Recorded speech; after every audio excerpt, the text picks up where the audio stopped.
Hi Neil, how are things? Yeah, good. Thank you. You okay? Yeah, good, thanks. I was going to start off by asking about the injuries. I realise this could take some time, and I also realise that we'll hear more about Alan Wynne and Ross this afternoon. But if I start with those two, are they both ruled out for this weekend, or is there any chance for Alan Wynne? Well, look, you never know what I'll do. That's the thing. So, we certainly experienced that in the summer, and I've done in the past. So, look, we'll wait until see how things work out today for them guys. We'll certainly know more later on, and I would probably think we definitely know by tonight what the outcome is for the two of them. If I could run through the rest of the list: Ken Owens, Sam Bigger, Ellis Jenkins. Start with Yeah, those. yeah, most of them are starting to come back in and doing a little bit of work. Biggsy's trained less and stuff. Ken is still probably ongoing with a few things, but again, we'll see how they unfold today and later on this afternoon. We train this afternoon, so we see how these guys come through, and obviously we can make an assessment after that. Then Toby Falatau hasn't been in action. Liam Williams hasn't been in action. Willis Halaholo's been away. Thomas Young, a knock at the weekend. Any news on any of those? Yeah, no, same. It's just, yeah, again, look, we just play it by ear, don't we? That's all we can do. We see how obviously the morning has gone okay. We'll see how this afternoon goes, more importantly. And then we'll see where we're at after that then. And I'm sure then there'll be announcements or decisions made later on this evening after training this afternoon. How much of a boost to the squad has it been after a difficult weekend to have the extra players coming in? Yeah, it's always a boost. And of course, you don't want players to be injured, but the reality of the game at this level is it's very physical and very tough. So you are going to lose players, and there's an opportunity for someone else to come in and stake their claim. So it's real, tough luck and bad luck on the guys that get injured. But for the guys coming in, it's a fantastic opportunity for them to play against one of the best sides in the world, if not the best side. You can argue that. So, it's another tough test match for us on Saturday, and just replicate what last Saturday was all about, really. And it's another one for us to, we need to front up on Saturday. There's no doubt in that. What do you do to pick the team up from that from the scale of the defeat at the weekend? Yeah, look, of course, the score was a 54-16, I think the final score, 56-16. So, again, it's not an easy scoreline to look at, is it, and to read. And obviously the last sort of 15, 20 minutes was a big issue for us on Saturday. I think, 28-16, concede more or less straight away. Again, the intercept early on probably sets us back a little bit as well. But realistically, if we don't do that, with 21-16 with about 20 minutes to go. So look, there's a lot of positives in Saturday, but there's also a lot of negatives as well that we need to overcome and be better at on Saturday. There's no doubt in that regard in South Africa, and we need to be playing for the full 80 minutes. And because they'll be no different to New Zealand, they play a different way, but again, they can be very ruthless and efficient in what they do. So we certainly need to be ready on Saturday. As you say, they play in a different way as a big kicking game. Have you got an extra busy week? Are we going to see an awful lot of the ball in the air this weekend? Yeah, that's the nature of when you play South Africa and the nature of the game, really.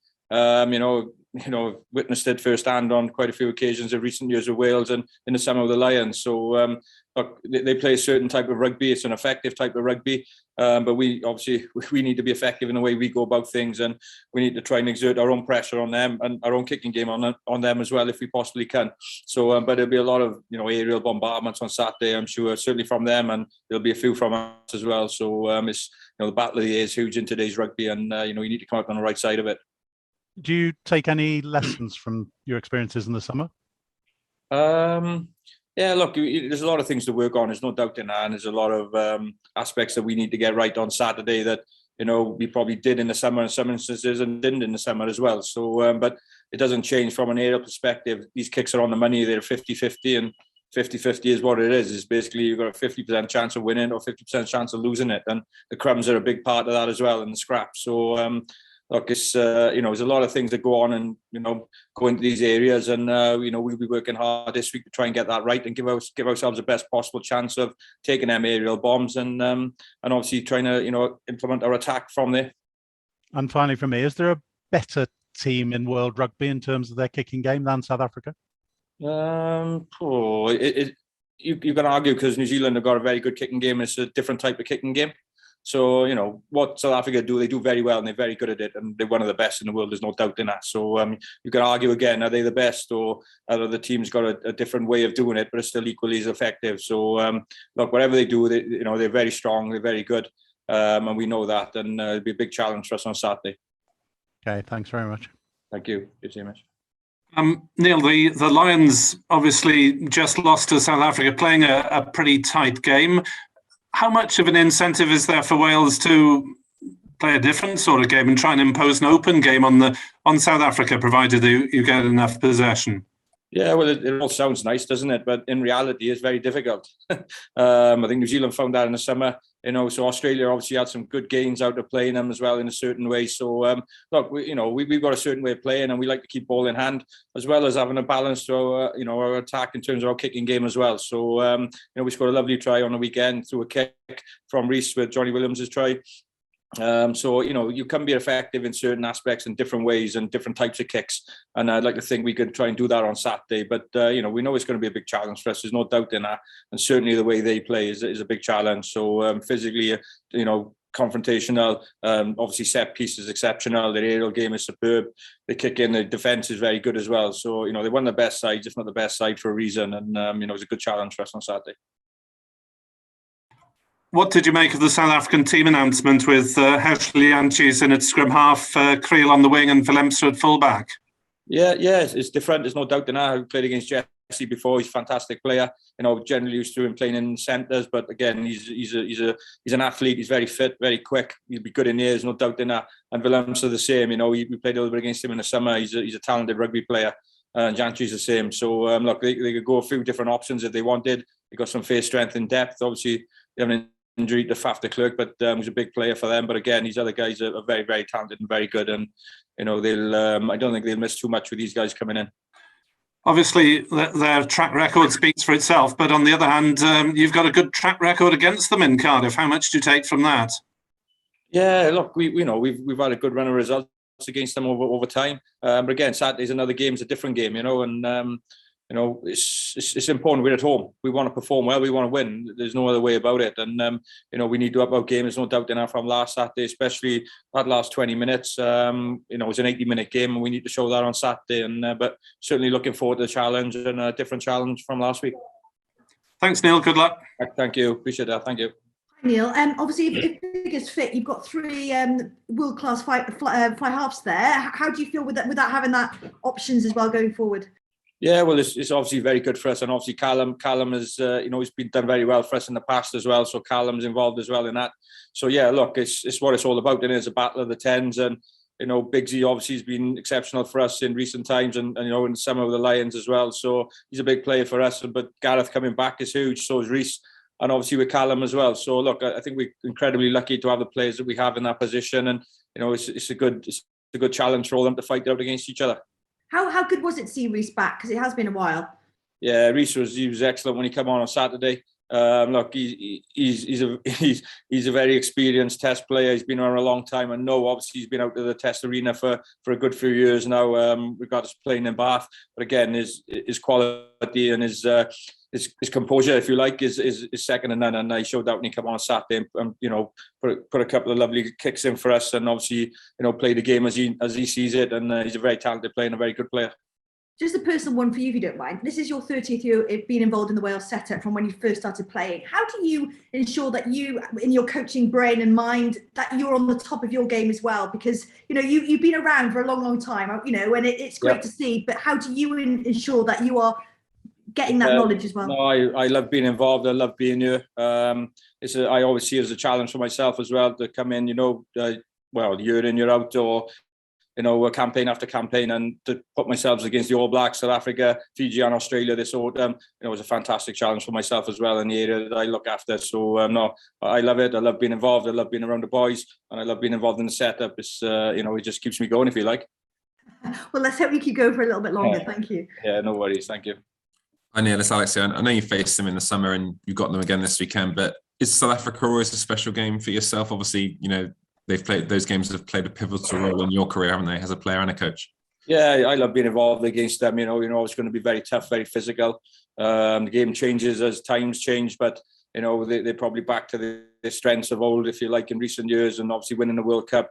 Big centre back, big centre forward. Set piece is very, very good. Big kicking game. We're playing smart rugby, playing in the right areas. We've got a big aerial game. So yeah, for me, it's probably stuff that they would have done over a long period, and they've gone back to that, if you like.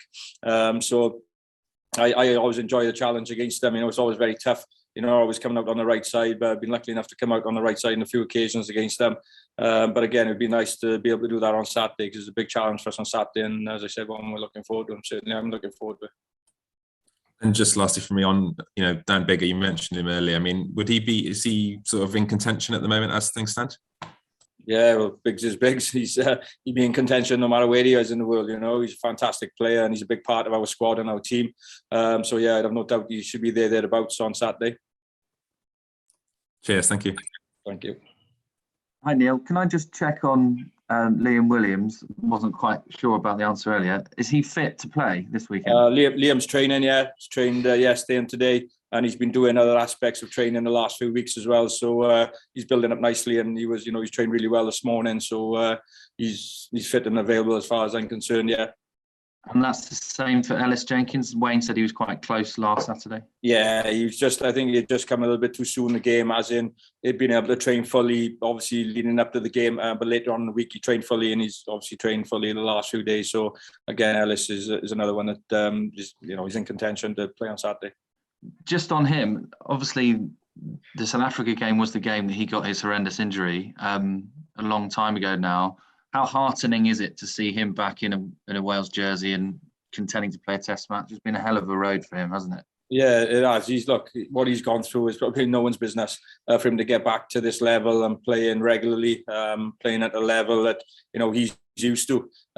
He's a fantastic rugby player. He's incredibly tough, incredibly intelligent as well in terms of what he does and how he goes about his game. And if he were to play on Saturday, I think it'd be an incredible achievement from his perspective and his family, really, and him getting back on the pitch and playing in that game that was 3 years ago. And he was man of the match that day. He was outstanding. Let's hope, fingers crossed, that can happen on Saturday for him, and he maybe puts them demons to bed, if you like. But he's an exceptional player as far as I'm concerned. He's been very unlucky with injuries. Just last one. If Alan Wynne is ruled out later, and we haven't got that yet, how much do your other pack members need to stand up and be counted? And he adds a lot, as we well know, for a long time. So how much of the onus is on those other boys to make an impact on Saturday against one of the most physical teams in the world? Well, it's common sense. You've got to stand up, haven't you? Of course, if Al is fit and he's able to play, brilliant. If not, it's an opportunity for someone else to play against one of the best sides in the world and some of the best second rows in the world. So, of course, we want our best players playing and fit and available. And if for some reason Al is not right and available for Saturday, it gives someone else an opportunity, and what an opportunity to play against these guys. And as you said, you've got to stand up. You can't go into your shell against this lot, because they certainly take advantage. And, we need to be standing up for ourselves on Saturday and taking the game to them. Thanks, Neil. No problem. Thank you. Hi, Neil. Just a quick couple. Just on Faletau, I understand obviously he hasn't been training very much. Would you think this Saturday is going to come too soon for him, given how little workload he's had in since the Lions tour? Yeah, we've obviously seen Tulupe in other instances where he hasn't played much rugby, and he's come to the fore for us. And there's no doubt he could possibly do that on Saturday. As I said, we'll see how things go this afternoon, and obviously we'll look to see how he is and stuff on that, and make a decision after that. But look, Toby's a world-class player. We know that. He's been there, done it. And if anyone's going to do it, again, like Alan Wynne, Toby's certainly one of them as well. Yeah, would you put Ken in that boat as well with Toby, who's perhaps got a bit more to do this week, but wouldn't put it past him? Yeah, without doubt. As I said, Ken, again, another big player for us and has been over a long period of time. And you never count these guys out, do you? I certainly learned that over time, because 1 minute you think they might not be playing, and then they are. So, they do an awful amount of work in between games to look after themselves and trying to get themselves available and right for the following game the next Saturday. So, who knows? Hopefully, fingers crossed, these guys can come through and, they could be in the team sheet. And just going back to Rhys Priestland briefly, obviously you were on the coaching staff when he left to go to Bath and made himself unavailable over there. How disappointing was that for you guys as a coaching group to sort of lose him as an option for such a long period of time? Well, it is. You've got someone as good as Rhys and the quality he has, 50 caps, been around the environment for a long, long time. And it's not just his experience, his know-how, his understanding, the way he prepares for games. He's, from my perspective, an exceptional kicker, and he understands the game incredibly well. And, when you always lose some of your better players, it's always a blow. There's no doubt in that, especially for someone as small as us. We need all our players fit and available and able for selection in some way, shape or form. So, of course, it's, but again, Rhys got his own decisions to make and his own life to live. And, you know, we decided to make that call and, you know, we back him 100%. But obviously from our perspective as a Welsh nation and team, of course, we'd have loved to have him involved and been able to pick him and select him. He's a fantastic player. Thank you all.